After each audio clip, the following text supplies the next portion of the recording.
Saudara, petugas kepolisian membubarkan praktek judi sabung ayam di Pangkep, Sulawesi Selatan. Para pelaku sabung ayam pun kabur melarikan diri ke hutan. Tembakan peringatan dari polisi di lokasi sabung ayam seketika membuat aktivitas sabung ayam di atas gunung Desa Mandale, Kecamatan Mandale, Kabupaten Pangkep berhenti. Para pelaku pun langsung mencoba melarikan diri dari kejaran tim gabungan Resmo Polres Pangkep dan Polsek Mandale. Sebagian pelaku bahkan lari menuju hutan menghindari kejaran petugas.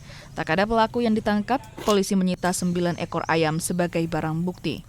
Masyarakat yang berkumpul langsung membubarkan diri. Jadi pada saat kami tiba di TKP, hanya mendapatkan beberapa barang bukti berupa 9 ekor ayam. Kemudian ada tenda 2 unit yang terpasang.